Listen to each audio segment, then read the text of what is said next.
Hi friends, welcome to Praveen sir CA 360. ఈ వీడియోలో 2026 April మంత్కి సంబంధించి కరెంట్ అఫైర్స్లో భాగంగా పాలిటీ రిలేటెడ్ టాపిక్స్ని ఒక్కొక్కటిగా వివరంగా డిస్కస్ చేద్దాము. ఫస్ట్ వచ్చేసేసి వార్తలు నిలిచిన ఒక కమిషన్ మరొకసారి పదవీకాలం పొడిగింపు అనే అంశంతో జస్టిస్ బాలకృష్ణన్ కమిషన్ న్యూస్లో ఉంది. అభ్యర్థులకు మరొకసారి చెప్తున్నాను, వార్తలు నిలిచిన కమిషన్లపైన, కమిటీలపైన పోటీ పరీక్షల్లో తప్పనిసరిగా ప్రశ్నలను ఎక్స్పెక్ట్ చేసి రాల్సిందే. ఆ కమిషన్ లేదా కమిటీ ఎందుకోసం వేయబడింది, ఇప్పుడు ఎందుకు వార్తల్లోకి వచ్చింది, ఏ మంత్రిత్వ శాఖ వారు లేదా ఎవరు ఆ కమిషన్ లేదా కమిటీని వేయడం జరిగింది. ఎనఫ్. ఇక్కడ అబ్జర్వ్ చేస్తే 2022 సంవత్సరంలో, సంవత్సరం గుర్తుపెట్టుకోండి, 2022 సంవత్సరంలో ministry of social justice and empowerment వారు, కేంద్ర ప్రభుత్వం వారు ఒక కమిషన్ని వేయడం జరిగింది. ఎవరి నేతృత్వంలో, ఎవరి ఆధ్వర్యంలో ఆ కమిషన్ అంటే జస్టిస్ బాలకృష్ణన్ గారి నేతృత్వంలో. ఎవరు జస్టిస్ బాలకృష్ణన్ గారు అంటే సుప్రీంకోర్టు మాజీ ప్రధాన న్యాయమూర్తి, సుప్రీంకోర్టు చరిత్రలో 37వ ప్రధాన న్యాయమూర్తి, మొట్టమొదటి దళిత ప్రధాన న్యాయమూర్తి. జస్టిస్ బాలకృష్ణన్ గారి ఆధ్వర్యంలో ఒక కమిషన్ 2022. మరి ఈ కమిషన్కి ఇచ్చిన బాధ్యతలు లేదా దేనిపై అధ్యయనం కోసం వేయడం జరిగింది అంటే మతం మారిన దళితులకు ఎస్సీ హక్కులు కానివ్వండి, ఎస్సీ హోదా అనేది కానివ్వండి వర్తిస్తుందా అని చెప్పేసేసి మనం చూస్తూ ఉంటాము. ఎస్సీలకు, ఎస్టీలకు రాజ్యాంగం కల్పించే హక్కులు కానివ్వండి, చట్టబద్ధంగా వచ్చే హక్కులు కానివ్వండి, ఇటువంటివి. మరి ఎవరైనా ఒక దళితుడు మతం మారాడు అనుకోండి, అలా మతం మారినా కూడా తనకి ఎస్సీ హక్కులు వర్తిస్తాయా, ఈ అంశాన్ని, ఈ సున్నితమైన అంశాన్ని అబ్జర్వ్ చేయండి అని చెప్పేసి జస్టిస్ బాలకృష్ణన్ గారి నేతృత్వంలో ఒక కమిషన్ని వేయడం జరిగింది. వాస్తవానికి ఈ కమిషన్ తన రిపోర్ట్ని 2024 సంవత్సరంలోనే సబ్మిట్ చేయాల్సి ఉండే, కానీ సున్నితమైన అంశం కాబట్టి కమిషన్ అడిగారు. దీన్ని మరింత లోతైన విశ్లేషణ చేయాలి అని చెప్పేసి అడగడము, కేంద్ర ప్రభుత్వం ఆ పదవీ కాలాన్ని పొడిగించడం అనేది రెగ్యులర్గా చూస్తున్నాము. ఇక మరి ఇప్పుడెందుకు న్యూస్లో ఉంది అంటే 2026 ఏప్రిల్ 10వ తేదీన జస్టిస్ బాలకృష్ణన్ గారి కమిషన్కి మరొక 2 నెలల పాటు పొడిగింపునిచ్చింది కేంద్ర ప్రభుత్వం. అలా చూసాము. ఇక్కడ అబ్జర్వ్ చేస్తే మతం మారిన దళితులకు ఎస్సీ హోదా, షెడ్యూల్డ్ క్యాస్ట్ స్టేటస్ కల్పించాలనే అంశంపై అధ్యయనం చేసేందుకు ఏర్పాటు చేసిన జస్టిస్ కేజీ బాలకృష్ణన్ కమిషన్ పదవీ కాలాన్ని కేంద్ర ప్రభుత్వం మరొక 2 నెలలు పొడిగించింది. ఏప్రిల్ 10th రోజున మరొక 2 నెలలు టైం ఇచ్చారంటే జూన్ వరకు. ఈ కమిషన్కి నేతృత్వం వహిస్తున్నది సుప్రీంకోర్టు మాజీ ప్రధాన న్యాయమూర్తి జస్టిస్ కేజీ బాలకృష్ణన్ గారు, సుప్రీంకోర్టుకి 37వ ప్రధాన న్యాయమూర్తి. ఈ నిర్ణయాన్ని కేంద్ర సామాజిక న్యాయం మరియు సాధికారత మంత్రిత్వ శాఖ తాజా నోటిఫికేషన్ ద్వారా ప్రకటించింది. ఆ మంత్రిత్వ శాఖ వారే ఈ కమిషన్ని వేశారు. మొదట ఈ కమిషన్ తన నివేదికను 2024 అక్టోబర్ 10th నాటికి సమర్పించాల్సి ఉండే, కానీ నిర్దేశిత పనులు పూర్తి కాలేదన్న కారణంతో గడువును ముందుగా 2025 అక్టోబర్ 10th వరకు పొడిగించారు. కమిషన్ మరికొంత సమయం అవసరమని విజ్ఞప్తి చేయడంతో కేంద్రం ఏప్రిల్ 10th 2026 వరకు పొడిగించింది, మళ్ళీ రీసెంట్గా. ఓకేనా, గుర్తుపెట్టుకోండి.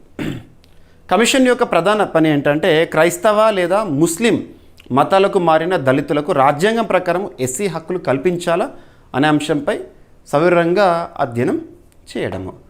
కేజీ బాలకృష్ణన్ గారి గురించి గుర్తుపెట్టుకోండి, సుప్రీంకోర్టు చరిత్రలోనే మొట్టమొదటి దళిత ప్రధాన న్యాయమూర్తి. గుర్తుపెట్టుకోండి, దళిత ప్రధాన న్యాయమూర్తి అడుగుతారు.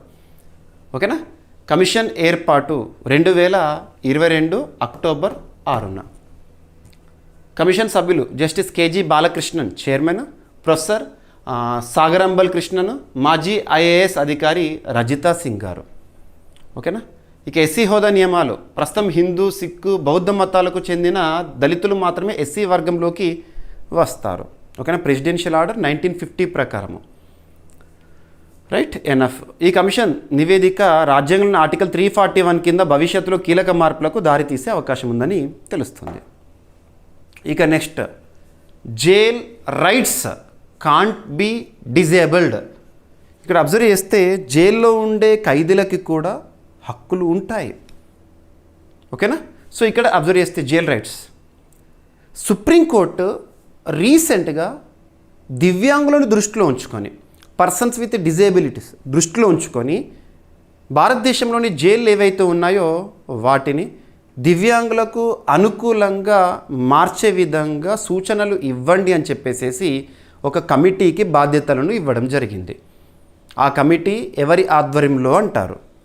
సో ఇక్కడ అబ్జర్వ్ చేస్తే జస్టిస్ ఎస్ రవీంద్ర భట్ గారి ఆధ్వర్యంలో. జస్టిస్ ఎస్ రవీంద్ర భట్ గారి పేరుని మనం 2025 సంవత్సరంలో కూడా చూసాము. ఎందుకు చూసామంటే విద్యార్థుల్లో ఆత్మహత్యలు ఆ అంశాన్ని అధ్యయనం చేయడానికి, అసలు ఎందుకు విద్యార్థులు ఆత్మహత్యలు చేసుకుంటున్నారు, కారణాలు ఏంటని అధ్యయనం చేయడానికి సుప్రీంకోర్టు ఒక టాస్క్ ఫోర్స్ని వేసింది. ఆ టాస్క్ ఫోర్స్ ఎవరి ఆధ్వర్యంలో? జస్టిస్ ఎస్ రవీంద్ర భట్ గారి ఆధ్వర్యంలో. అదే రవీంద్ర భట్ గారు ఇప్పుడు దివ్యాంగులకు సంబంధించి సూచనలు ఇవ్వడానికి ఒక కమిటీ, దివ్యాంగులకు అనుకూల జైళ్లపై సమగ్ర ప్రణాళిక రూపొందించాలని సుప్రీంకోర్టు ఆదేశం. దేశంలోనే అత్యున్నత న్యాయస్థానం సుప్రీంకోర్టు. సుప్రీంకోర్టు గురించి మీరు పార్ట్ 5లో భాగంగా ఆర్టికల్ 124 నుండి 147 వరకు చూస్తారు. ప్రస్తుతం ప్రధాన న్యాయమూర్తిగా సుప్రీంకోర్టు చరిత్రలో 53వ ప్రధాన న్యాయమూర్తిగా జస్టిస్ సూర్యకాంత్ గారు విధులు నిర్వర్తిస్తున్నారు నవంబర్ 2025 నుండి. ఓకేనా? 2026 ఏప్రిల్ 21న సుప్రీంకోర్టు దేశవ్యాప్తంగా జైళ్లను దివ్యాంగులకు అనుకూలంగా మార్చేందుకు సమగ్ర ప్రణాళిక రూపొందించాలని ఉన్నత స్థాయి కమిటీని ఆదేశించింది. ఈ కమిటీ మొదటిగా ఓపెన్ కారాగారాల సంస్కరణల కోసము ఏర్పాటు చేయబడింది. ఈ కమిటీకి మాజీ సుప్రీంకోర్టు న్యాయమూర్తి జస్టిస్ ఎస్ రవీంద్ర భట్ గారు అధ్యక్షత వహిస్తున్నారు. భద్రతా అవసరాలను పరిగణలోకి తీసుకుంటూ కమిటీ తన పరిధిని విస్తరించాలని కోర్టు సూచించింది. ఈ ఆదేశాన్ని న్యాయమూర్తులు విక్రమ్నాథ్ గారు మరియు సందీప్ మెహతాల ధర్మాసనం జారీ చేసింది. సాధారణ బెంచ్. ఓకేనా? గుర్తుపెట్టుకోండి. ఇక్కడ దివ్యాంగులకు సంబంధించి మీరు ఏదైనా ఒక ఆర్టికల్ని లింక్ చేయండి సార్ రాజ్యాంగం నుండి అంటే ఆర్టికల్ 41ని లింక్ చేసుకోవచ్చు. Article 41 comes under part 4 of Indian constitution that deals with directive principles of state policy. Article 36 నుండి ఆర్టికల్ 51 వరకు ఆదేశిక సూత్రాల గురించి చూస్తాం కదా, అందులో ఆర్టికల్ 41. ఆర్టికల్ 41లో భాగంగా దివ్యాంగుల సంరక్షణ కూడా వస్తుంది. ఇక చట్టాలను ఏమన్నా ఉన్నాయా దివ్యాంగులకు సంబంధించి అంటే persons with disabilities, equal opportunities, protection of rights, full participation act 1995, దివ్యాంగులు సమాన అవకాశాలు, హక్కుల పరిరక్షణ, సంపూర్ణ భాగస్వామ్య చట్టం 1995. ఇక దివ్యాంగులకు సంబంధించి నూతన చట్టం 2016 సంవత్సరం, దివ్యాంగుల హక్కుల రక్షణ చట్టం అని చెప్పవచ్చు. ఓకేనా? గుర్తుపెట్టుకోండి. ఇక జైల్స్ అనే అంశము ఆర్టికల్ 246. ఆర్టికల్ 246లో మనం 3 జాబితాల గురించి చూస్తాం. Union list, states list, concurrent list అని. సో జైల్స్ రిలేటెడ్ అంటే స్టేట్స్ లిస్ట్లోని అంశం, అంటే రాష్ట్ర జాబితాలోని అంశము. ఓకేనా? ఇక ఓపెన్ కారాగారాలు అంటే ఏంటంటే ఎంపికైన ఖైదీలకు తక్కువ పర్యవేక్షణతో జీవన మరియు ఉపాధి అవకాశాలు కల్పించే జైళ్ళు. పునరావాసం మరియు సమాజంలో పునఃప్రవేశమే లక్ష్యము. దివ్యాంగుల హక్కుల చట్టం అమలు సంవత్సరం 2016 సంవత్సరము. ఓకేనా? Ministry of social justice and empowerment వీరి ఆధ్వర్యంలోనే దివ్యాంగులకు సంబంధించి పథకాలు కానివ్వండి, పాలసీస్ కానివ్వండి, ఇవన్నీ కూడా మనం చూస్తూ ఉంటాము. ఇక నెక్స్ట్ ఆంధ్రప్రదేశ్ రాష్ట్ర హైకోర్టు ప్రధాన న్యాయమూర్తిగా జస్టిస్ లీసా గిల్ గారు నియమితులవ్వడం జరిగింది. ఏప్రిల్ 25 నుండి తన బాధ్యతలను స్వీకరించారు. జస్టిస్ ధీరజ్ సింగ్ ఠాకూర్ గారి పదవీ విరమణ తర్వాత. ఇక్కడ ఈ టాపిక్కి సంబంధించి మనం ఏం అబ్జర్వ్ చేయాలంటే రాజ్యాంగంలోని పార్ట్ 6లో రాష్ట్ర ప్రభుత్వం గురించి మీరు నేర్చుకుంటారు కదా, అందులో ఆర్టికల్ 217 క్లాజ్ 1 217 క్లాజ్ 1 ఆధారంగా ఒక రాష్ట్రానికి సంబంధించిన హైకోర్టుకి ప్రధాన న్యాయమూర్తిని మరియు ఆ రాష్ట్ర హైకోర్టులో ఇతర న్యాయమూర్తులను ఎవరు నియమిస్తారు అంటే president of India. Article 217 class 1 ఆధారంగా. అండ్ హైకోర్టులో ఉండే న్యాయమూర్తుల సంఖ్యను నిర్ణయించే అధికారం కూడా రాష్ట్రపతికి ఉంటుంది. కాసేపు సుప్రీంకోర్టుతో కంపేర్ చేద్దాము. దేశంలోనే అత్యున్నత న్యాయస్థానమైన సుప్రీంకోర్టు. సుప్రీంకోర్టుకి ప్రధాన న్యాయమూర్తిని ఇతర న్యాయమూర్తులను ఎవరు నియమిస్తారంటే రాష్ట్రపతి గారు. ఆర్టికల్ 124 క్లాజ్ 1 క్లాజ్ 2 అవి చూస్తారు కదా మీరు. మరి సుప్రీంకోర్టులో ఉండే న్యాయమూర్తుల సంఖ్య ప్రస్తుతం 1+33 ఉంది. ఆ న్యాయమూర్తుల సంఖ్యను ఎవరు నిర్ణయిస్తారు అంటే పార్లమెంట్. అదే హైకోర్టులో న్యాయమూర్తుల సంఖ్యను నిర్ణయించే అధికారం రాష్ట్రపతి, గుర్తుపెట్టుకోండి. ఇక జస్టిస్ లీసా గిల్ గారు ఆంధ్రప్రదేశ్ రాష్ట్ర చరిత్రలో మొట్టమొదటి, ఆంధ్రప్రదేశ్ అంటే 2014 సంవత్సరంలో రాష్ట్ర పునర్విభజన జరిగింది, రీఆర్గనైజేషన్ అయింది. అలా కొత్త రాష్ట్రంగా ఆంధ్రప్రదేశ్ని మనం కన్సిడర్ చేసామనుకోండి. ఆంధ్రప్రదేశ్ రాష్ట్ర హైకోర్టుకి మొట్టమొదటి మహిళా ప్రధాన న్యాయమూర్తిగా జస్టిస్ లీసా గిల్ గారు ఏప్రిల్ 25న ప్రమాణ స్వీకారం చేశారు. హైకోర్టు ప్రధాన న్యాయమూర్తి ప్రమాణ స్వీకారం ఎవరి సమక్షంలో జరుగుతుంది అని పోటీ పరీక్షలు అడగవచ్చు. ఇప్పుడు ఆర్టికల్ 219 ప్రకారము రాష్ట్ర గవర్నర్ సమక్షంలో జరుగుతుంది. ఎనఫ్. 2026 ఏప్రిల్లో జస్టిస్ లీసా గిల్ గారు ఆంధ్రప్రదేశ్ హైకోర్టు ప్రధాన న్యాయమూర్తిగా నియమితులయ్యారు. ఆమె నియామకం ఏప్రిల్ 25, 2026 నుండి అమల్లోకి వచ్చింది.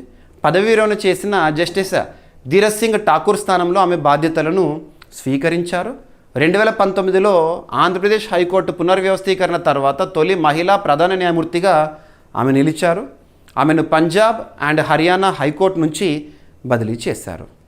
ఓకేనా, రైట్. NF article 217 class 1. ఓకేనా, రైట్. ఇక ఆంధ్రప్రదేశ్ రాష్ట్ర హైకోర్టు గురించి చూసాం కాబట్టి జనవరి 1, 2019 నుంచి ఆంధ్రప్రదేశ్ రాష్ట్రానికి హైకోర్టు అనేది అమరావతి కేంద్రంగా అమల్లోకి వచ్చింది. ఓకేనా. ఇక నెక్స్ట్ బీహార్ రాష్ట్ర చరిత్రలో మొట్టమొదటి బీజేపీ సీఎం, భారతీయ జనతా పార్టీ నాయకుడు సీఎంగా పదవీ బాధ్యతలను స్వీకరించారు ఏప్రిల్ 2026లో. సో రాష్ట్ర ముఖ్యమంత్రి అంటే మనము కాన్సెప్ట్ని ఫస్ట్ నేర్చుకోవాలి. కరెంట్ అఫైర్స్ అంటే జనరల్ స్టడీస్లో భాగంగా మనం ఒక్కొక్క సబ్జెక్ట్ నేర్చుకుంటాం కదా, ఆయా సబ్జెక్ట్ వైజ్గా వస్తున్న అప్డేటెడ్ ఇన్ఫర్మేషన్. మరి ఇక్కడ అబ్జర్వ్ చేస్తే బీహార్ రాష్ట్రానికి సంబంధించి ముఖ్యమంత్రి అనే టాపిక్ కాస్త పక్కన పెట్టి ముఖ్యమంత్రి అనే టాపిక్ని చూద్దాము. దేశంలోనే అత్యున్నత చట్టమైన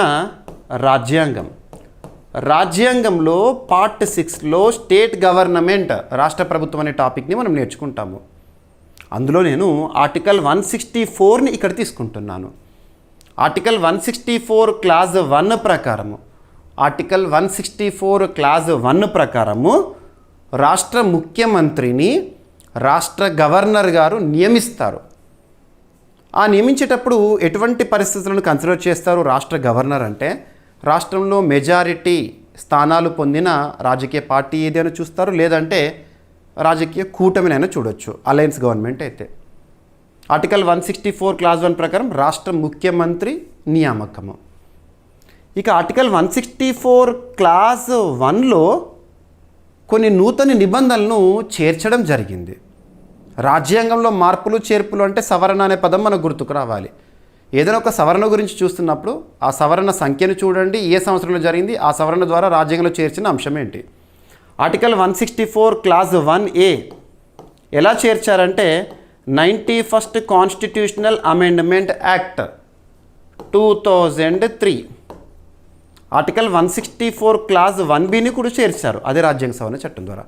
ఆర్టికల్ 164 క్లాజ్ 1A ఏం చెప్తుంది అంటే రాష్ట్రంలో ఉండే మంత్రిమండలి సంఖ్య, మంత్రిమండలిలో ఎంతమంది మంత్రులు ఉండాలి అని చెప్పేసేసి not more than 15% of the lower house.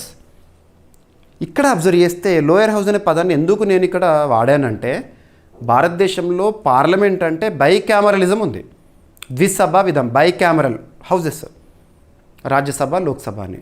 కానీ అన్ని రాష్ట్రాల్లో కూడా బైకామరలిజం అనేది లేదు, కొన్ని రాష్ట్రాల్లో ఉంది. రాష్ట్రం అంటే ఖచ్చితంగా లోయర్ హౌస్ అయితే ఉంటుంది, అంటే ఎమ్మెల్యేల సభనైతే ఉంటుంది, ఎమ్మెల్యేస్ హౌస్, అసెంబ్లీ. కానీ కొన్ని రాష్ట్రాలు, ఆ కొన్ని ఏంటంటే 6 రాష్ట్రాల్లో మాత్రం బైకామరలిజం అని మనం చూస్తాం, అంటే 2 హౌజెస్, ఎమ్మెల్సీల హౌస్ అంటాము సెకండ్ హౌస్ని. అలా 6 రాష్ట్రాలు ఏంటంటే ఉత్తరప్రదేశ్, మహారాష్ట్ర, బీహార్, కర్ణాటక, ఆంధ్రప్రదేశ్, తెలంగాణ. అందులో బీహార్ కూడా ఉంది, గుర్తుపెట్టుకోండి. సింపుల్గా చెప్పాలంటే లాస్ట్ సీఎం నితీష్ కుమార్ గారు గత కొన్నేళ్ల నుండి రాష్ట్రంలో ఎమ్మెల్సీగా ఉంటూనే ముఖ్యమంత్రిగా విధులు నిర్వర్తించారు. అలా పక్కన పెడితే ఇప్పుడు నేను ఎందుకు లోయర్ హౌస్ అనే పదాన్ని వాడానంటే, రాష్ట్రంలో ఎమ్మెల్యేల సభ ఉంటుంది కదా, ఆ ఎమ్మెల్యేల సభలో మొత్తం ఎంతమంది ఎమ్మెల్యేలు అయితే ఉంటారో ఆ సంఖ్య ఉంటుంది కదా, ఆ సంఖ్యలో 15%ని మించకుండా రాష్ట్రంలో మంత్రిమండలి ఉండాలి, including chief minister of that particular state. గుర్తుపెట్టుకోండి, ఓకేనా. ఇకపోతే ఆర్టికల్ 164 క్లాజ్ 1B ప్రకారము, ఆర్టికల్ 164 క్లాజ్ 1B ప్రకారము ఒడిషా, బీహార్, మధ్యప్రదేశ్ ఈ రాష్ట్రాల్లో గిరిజన సంక్షేమాన్ని చూసుకోవడానికి గిరిజన వ్యవహారాల మంత్రిత్వ శాఖ ఉండాలి అని చెప్పారు మొదట్లో. తర్వాత ఇందులో ఒక మార్పును తీసుకొచ్చారు. 94th కాన్స్టిట్యూషనల్ అమెండ్మెంట్ 2006 ఏం చేశారంటే ఇందులో నుండి బీహార్ని తీసేశారు.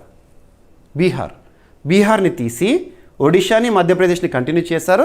కొత్తగా ఏ రాష్ట్రాలు చేర్చారంటే ఛత్తీస్గఢ్ని మరియు జార్ఖండ్ని చేర్చారు బీహార్ స్థానంలో. ఎనఫ్. ఇక ఆర్టికల్ 164 క్లాజ్ 2 ఏం చెప్తుంది అంటే రాష్ట్ర మంత్రిమండలి ఎవరికి బాధ్యత వహిస్తుంది. Council of ministers in the particular state or collectively responsible to the MLAs house, lower house in that particular state. ఓకేనా. ఇక నెక్స్ట్ ఆర్టికల్ 164 క్లాజ్ 3 ప్రకారము ముఖ్యమంత్రికి లేదా మంత్రిమండలికి ప్రమాణ స్వీకారం గురించి చెప్తుంది. ప్రమాణ స్వీకార పద్ధతులు అనగానే మీకు షెడ్యూల్ 3 గుర్తుకు రావాలి. మరి రాష్ట్ర ముఖ్యమంత్రి ప్రమాణ స్వీకారము, రాష్ట్ర మంత్రుల ప్రమాణ స్వీకారము ఎవరి సమక్షంలో జరుగుతుంది అంటే గవర్నర్ సమక్షంలో జరుగుతుంది. ఇక ఆర్టికల్ 164 క్లాజ్ 4 ప్రకారము ఒక వ్యక్తిని రాష్ట్ర ముఖ్యమంత్రిగా కానీ రాష్ట్ర మంత్రిమండలిలో ఒక మంత్రిగా కానీ నియమించినప్పుడు, గవర్నర్ నియమించినప్పుడు ఆ వ్యక్తి ఖచ్చితంగా చట్టసభ సభ్యుడై ఉండాలంటే అలాంటి నిబంధన ఏమీ లేదు. రాష్ట్రంలో ఎమ్మెల్యే కానీ ఎమ్మెల్సీ కానీ ఖచ్చితంగా కావాలంటే అలాంటిది ఏమీ లేదు. కానీ ప్రమాణ స్వీకారం తీసుకున్న తర్వాత 6 నెలల లోపు చట్టసభలో సభ్యత్వాన్ని తప్పనిసరిగా స్వీకరించాల్సిందే, పొందాల్సిందే. ఎమ్మెల్యేల సభ మాత్రమే ఉంటే ఆ రాష్ట్రంలో ఖచ్చితంగా ఎలక్షన్స్ పోవాల్సిందే, ఎన్నికలు గెలవాలి. లేదా ఎమ్మెల్సీస్ హౌస్ ఉందనుకోండి, ఎమ్మెల్సీస్ హౌస్ అంటే ఆటోమేటిక్గా గవర్నమెంట్ మేనేజ్ చేసేసి సింపుల్గా ఎమ్మెల్సీగా పంపించేసి చేయొచ్చు ఇలా. ఇక ఆర్టికల్ 164 క్లాజ్ 5 ప్రకారము రాష్ట్ర మంత్రిమండలికి ఇచ్చే జీతభత్యాల గురించి చెప్తుంది. రాష్ట్ర మంత్రిమండలి జీతభత్యాలను ఎవరు నిర్ణయిస్తారంటే రాష్ట్ర చట్టసభ, అసెంబ్లీ. గుర్తుపెట్టుకోండి. ఎనఫ్. ఇక్కడ మంత్రిమండలి సంఖ్య విషయానికి వస్తే గుర్తుపెట్టుకోండి 15% ఆఫ్ దట్ ఎమ్మెల్యేస్ హౌస్, లేదా మినిమం అంటే 12 మెంబర్స్ ఉండాలి. ఓకేనా. ఇదే నిబంధన లోక్సభ ఆధారంగా కూడా చూస్తాం కేంద్ర మంత్రిమండలికి సంబంధించి. ఓకేనా. రైట్. సో బీహార్ ముఖ్యమంత్రిగా సామ్రాట్ చౌదరి గారు ప్రమాణ స్వీకారం చేశారు. భారతీయ జనతా పార్టీ నాయకుడు మరియు ప్రస్తుత ఉప ముఖ్యమంత్రి సామ్రాట్ చౌదరి గారు బీహార్ రాష్ట్ర ముఖ్యమంత్రిగా ప్రమాణ స్వీకారం చేశారు నితీష్ కుమార్ గారి స్థానంలో. ఈ ప్రమాణ స్వీకార కార్యక్రమం పట్నాలోని లోక్ భవన్లో జరిగింది. లోక్ భవన్ అంటే గతంలో రాజ్భవన్ అనేవాళ్ళం కదా, గవర్నర్ యొక్క అఫీషియల్ రెసిడెన్స్. ఆయన బీహార్ రాష్ట్రంలో ముఖ్యమంత్రి పదవిని చేపట్టిన తొలి బీజేపీ నాయకుడిగా చరిత్రలో నిలిచారు సామ్రాట్ చౌదరి గారు. ప్రమాణ స్వీకారానికి ముందు Samrat Chaudhary Bihar governor lieutenant general Syed Ata Hasnain, Bihar governor పేరు గుర్తుంచుకోండి, తన సమక్షంలోనే ప్రమాణ స్వీకారం జరిగింది. ఓకేనా. రైట్. ఎనఫ్. మరి ఎందుకు నితీష్ కుమార్ గారు ముఖ్యమంత్రి పదవికి రాజీనామా చేశారంటే తను రాజ్యసభకు వెళ్ళారు. ఓకేనా. అతి త్వరలో తను కేంద్ర మంత్రిగా కూడా నియమితులయ్యే అవకాశం ఉంది. ఇక బీహార్లో ఎన్ని అసెంబ్లీ స్థానాలు ఉంటాయి అంటే number of MLAs in Bihar state 243. గుర్తుపెట్టుకోండి. లాస్ట్ ఇయర్ బీహార్లో ఎన్నికలు జరిగినాయి, లాస్ట్ ఇయర్ 2025 సమయంలో. అప్పుడు నితీష్ కుమార్ గారు మళ్ళీ ప్రభుత్వాన్ని ఏర్పాటు చేశారు. ఎమ్మెల్సీగా ఉంటుంది, తను ప్రత్యక్ష ఎన్నికల్లో పోటీ చేయరు. ఓకేనా. ఇక ఈ ఎన్నికల్లో లాస్ట్ ఇయర్ జరిగిన బీహార్ జనరల్ ఎలక్షన్స్లో బీజేపీ అంటే ఎన్డీఏ కూటమిలోని బీజేపీ 89 స్థానాల్లో గెలిచింది. ఇక నెక్స్ట్ రాజ్యసభ డిప్యూటీ చైర్మన్గా 3వసారి హరివంశ్ గారు ఎన్నికయ్యారు. హరివంశ్ రాజ్యసభ డిప్యూటీ చైర్మన్గా. ఇక్కడ అబ్జర్వ్ చేస్తే రాజ్యసభ చైర్మన్, డిప్యూటీ చైర్మన్ పదవుల గురించి చూడాలి. రాజ్యసభకి ఎక్సఫిషియో చైర్పర్సన్గా వైస్ ప్రెసిడెంట్ ఆఫ్ ఇండియా వారు విధులు నిర్వర్తిస్తారు. Vice president of India. మీరు వైస్ ప్రెసిడెంట్ గురించి చూస్తే పార్ట్ 5లో ఆర్టికల్ 64 దగ్గర అబ్జర్వ్ చేయండి. Vice president is ex officio chairperson of Rajya Sabha అని చెప్పేసేసి. సింపుల్గా చెప్పాలంటే వైస్ ప్రెసిడెంట్ రాజ్యసభ చైర్మన్గా బాధ్యతలు నిర్వర్తిస్తున్నారు కాబట్టి ఆర్టికల్ 97 ప్రకారము తను జీతభత్యాలను కూడా పొందుతారు. పక్కన పెడితే ఇక రాజ్యసభకి సంబంధించి చైర్మన్ తర్వాత కీలకమైన స్థానము డిప్యూటీ చైర్మన్. ఇక్కడ డిప్యూటీ చైర్మన్ అనే పదవి న్యూస్లో ఉంది. రీసెంట్గా ఏప్రిల్లో మరొకసారి రాజ్యసభ డిప్యూటీ చైర్మన్గా హరివంశ్ నారాయణ్ గారు ఎన్నికవడం జరిగింది. ఇక్కడ ప్రత్యేకత ఏంటంటే రాజ్యసభకి లేదా రాజ్యసభ చరిత్రలో మొట్టమొదటిసారి ఒక నామినేటెడ్ మెంబరు డిప్యూటీ చైర్మన్గా బాధ్యతలు స్వీకరించడం. ఇప్పటివరకు ఎప్పుడు జరగలేదు, ఇప్పుడు జరిగింది కాబట్టి ఎగ్జామినేషన్లో జరగబోతోంది. ఓకేనా. ఇకపోతే మరి రీసెంట్గా ఎందుకు మరి రాజ్యసభ డిప్యూటీ చైర్మన్ పదవి ఖాళీ ఏర్పడింది అంటే ఏప్రిల్లో హరివంశ్ గారి పదవీకాలం ముగిసింది. రాజ్యసభ శాశ్వత సభ, కానీ రాజ్యసభలో ఉండే సభ్యుడు ఉంటారు కదా, ఆ సభ్యుడికి సంబంధించి మాత్రము 6 years టెన్యూర్ ఉంటుంది. ఇటీవల తన పదవీకాలం ముగిసింది ఏప్రిల్లో. మరి ముగిసిన తర్వాత మళ్ళీ తనకి రాజ్యసభకు నామినేట్ చేశారు రాష్ట్రపతి గారు. రంజన్ గొగోయ్ గారు, మాజీ సుప్రీంకోర్టు ప్రధాన న్యాయమూర్తి, పదవీకాలం ముగిసింది, నామినేటెడ్ మెంబర్గా తన స్థానంలో హరివంశ్ గారిని రాష్ట్రపతి గారు నామినేట్ చేశారు. ఆర్టికల్ 80 Clause 3 ప్రకారము arts, literature, science, social service ఈ రంగాల్లో నిష్ణాతులైన వ్యక్తులని 12 మందిని రాష్ట్రపతి గారు రాజ్యసభకి నామినేట్ చేస్తారు. అందులో ఒకరితను ఇలా నామినేటెడ్ మెంబరు రాజ్యసభకి డిప్యూటీ చైర్మన్గా బాధ్యతలు రీసెంట్గా ఎన్నికయ్యారు. ఎనఫ్. ఇక్కడ రాజ్యసభకు సంబంధించి కొన్ని ఆర్టికల్స్ గుర్తుంచుకోండి. ఆర్టికల్ 89, 90, 91, 92. ఆర్టికల్ 89 ప్రకారం రాజ్యసభకు ఎక్సఫిషియో చైర్పర్సన్గా వైస్ ప్రెసిడెంట్ ఆఫ్ ఇండియా గారు ఉంటారు. డిప్యూటీ చైర్మన్ మాత్రం రాజ్యసభలోని సభ్యుల నుండి ఎన్నుకోబడతారు. ఆ సభ్యుడికి పదవీకాలం రాజ్యసభ సభ్యత్వం ఉన్నంత వరకు మాత్రమే డిప్యూటీ చైర్మన్గా బాధ్యతలు నిర్వర్తించవచ్చు ఆర్టికల్ 89 ప్రకారము. సో ఇక్కడ అబ్జర్వ్ చేయండి, రాజ్యసభకి చైర్మన్ ఏమో వైస్ ప్రెసిడెంట్, అంటే రాజ్యసభలో సభ్యుడు కాదు, కానీ డిప్యూటీ చైర్మన్ మాత్రం రాజ్యసభలో సభ్యుడు అయి తీరాల్సిందే ఆర్టికల్ 89 ప్రకారము. ఇక ఆర్టికల్ 90 రాజ్యసభ డిప్యూటీ చైర్మన్ లేదా రాజ్యసభ ఉపాధ్యక్షుడికి పదవికి ఖాళీ ఏర్పడే సందర్భాలు, తను రాజీనామా చేసినప్పుడు కానివ్వండి, లేదా తన సభ్యత్వం రాజ్యసభలో ముగిసినప్పుడు కానివ్వండి, లేదా తొలగించబడినప్పుడు కానీ రాజ్యసభలో ఉపాధ్యక్ష పదవి అనేది ఖాళీ ఏర్పడుతుంది. ఇక ఆర్టికల్ 91 ప్రకారము ఏం చెప్తుంది నిబంధన రాజ్యాంగంలో అంటే, ఏదైనా కారణాల వల్ల భారతదేశ ఉపరాష్ట్రపతి తాత్కాలిక రాష్ట్రపతిగా బాధ్యతలను నిర్వర్తిస్తున్నప్పుడు ఆ సమయంలో తను తాత్కాలిక రాష్ట్రపతి అయ్యారు, ఉపరాష్ట్రపతి కాబట్టి రాజ్యసభకి బాధ్యతలను నిర్వర్తించరు చైర్మన్గా. ఆ సమయంలో రాజ్యసభ డిప్యూటీ చైర్పర్సన్ కీలక బాధ్యతలు పోషిస్తారు. ఇది. And next article 92 Rajya Sabha deputy చైర్మన్ని లేదా రాజ్యసభ చైర్మన్ని తొలగించే ప్రక్రియ సభలో కొనసాగుతున్నప్పుడు సభాధ్యక్ష పదవిని ఎవరిపైనైతే ఆ తొలగింపు తీర్మానం అనే ప్రక్రియలో ఉందో వారు సభాధ్యక్ష బాధ్యతలను నిర్వర్తించరాదు. ఈ పాయింట్స్ మీకు నేను ఇవన్నీ కూడా ఇండియన్ పాలిటీ క్లాసెస్లో ఇన్ డీటెయిల్గా ఎక్స్ప్లెయిన్ చేస్తాను, ప్రతి ఒక్క పాయింట్ కూడా. ఓకేనా. ఇక్కడ మీకు కరెంట్ అఫైర్స్ని సబ్జెక్ట్తో లింక్ చేశాను. హరివంశ్ మూడోసారి రాజ్యసభ డిప్యూటీ చైర్మన్గా ఎన్నికయ్యారు. సభాపక్ష నేత జేపీ నడ్డా ప్రవేశపెట్టిన తీర్మానం ఆమోదించబడడంతో ఎన్నిక ప్రక్రియ పూర్తయింది. రాజ్యసభలో మూజువాని ఓటు ద్వారా ఈ ప్రక్రియ జరిగింది. హరివంశ్ రెండోసారి రాజ్యసభ సభ్యుడిగా ఉన్న పదవీ కాలము ఏప్రిల్ 9న ముగియడంతో డిప్యూటీ చైర్మన్ పదవి ఖాళీ అయింది.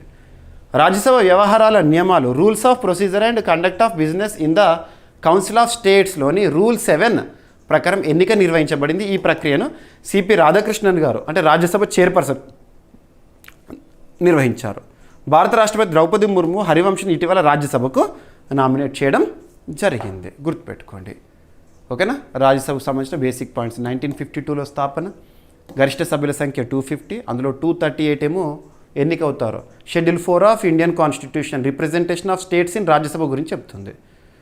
ఇక 12 మెంబర్స్ ఏమో nominated according to article 80 clause 3 arts, literature, science, social service వాటి నుండి. ప్రస్తుత సభ్యుల సంఖ్య 245. ఇక రాజ్యసభ సభాధ్యక్షుడు ఉపరాష్ట్రపతి, ప్రస్తుత సభాధ్యక్షుడు సిపి రాధాకృష్ణన్ గారు. ఇక రాజ్యసభకి ఎక్సఫిషియో చైర్పర్సన్గా ఉపరాష్ట్రపతి గారు బాధ్యతలు నిర్వర్తిస్తారు. ఈ భావనని మనం ఏ దేశ రాజ్యాంగం స్వీకరించడమంటే అమెరికా. సోర్సెస్ ఆఫ్ కాన్స్టిట్యూషన్లో మీరు నేర్చుకున్నారు. కొన్ని ఆర్టికల్స్: ఆర్టికల్ 89 క్లాస్ 1 రాజ్యసభ తన సభ్యుల్లో ఒకరిని డిప్యూటీ చైర్మన్గా ఎన్నుకోవాలి. ఆర్టికల్ 89 క్లాస్ 2 సభ్యత్వం ముగిస్తే డిప్యూటీ చైర్మన్ పదవి కూడా ముగుస్తుంది. ఆర్టికల్ 80 రాజ్యసభలో 12 మంది నామినేటెడ్ సభ్యులను రాష్ట్రపతి నియమించగలుగుతారు. ఇక రాజ్యసభ వైస్ చైర్పర్సన్స్ ప్యానెల్ పునర్వ్యవస్థీకరణ. సభాధ్యక్షుడిగా చైర్మన్ అంటే వైస్ ప్రెసిడెంట్ ఉంటారు. తను ఆబ్సెంట్ ఉన్నాడు అనుకోండి, తను ఏదైనా పనిలో ఉన్నప్పుడు ఆటోమేటిక్గా డిప్యూటీ చైర్పర్సన్ రాజ్యసభకి సభాధ్యక్ష బాధ్యత నిర్వర్తిస్తారు. తను కూడా ఆబ్సెంట్ అనుకోండి, అప్పుడు ప్యానల్ వైస్ చైర్పర్సన్స్ అని చెప్పేసి ఉంటారు. అలా 6 మెంబర్స్ ఉంటారు. 1st, 2nd, 3rd, 4th అని చెప్పేసి వీళ్ళను ఎవరు ఎంపిక చేస్తారంటే రాజ్యసభ చైర్మన్. ఓకేనా. ఏప్రిల్ 2026లో Rajya Sabha secretary general P C Modi vice చైర్మన్ల ప్యానెల్ పునర్వ్యవస్థీకరణను ప్రకటించారు. ఈ పునర్వ్యవస్థీకరణ 2026 ఏప్రిల్ 15 నుండి అమల్లోకి వచ్చింది. ప్యానెల్ను Rajya Sabha chairman C P Radhakrishnan garu nominate చేశారు. ఈ ప్యానెల్లో వివిధ రాజకీయ పార్టీలకు చెందిన 6 మంది పార్లమెంట్ సభ్యులు ఉన్నారు. వారి పాత్ర విధులు ఏంటంటే చైర్మన్ మరియు డిప్యూటీ చైర్మన్ గైర్హాజరైనప్పుడు సభ్యులు సభను నిర్వహిస్తారు. సభలో క్రమశిక్షణను కాపాడటం, చర్చలను నియంత్రించడం మరియు శాసన ప్రక్రియ సాఫీగా కొనసాగించేందుకు సమాన అధికారాలను వినియోగిస్తారు.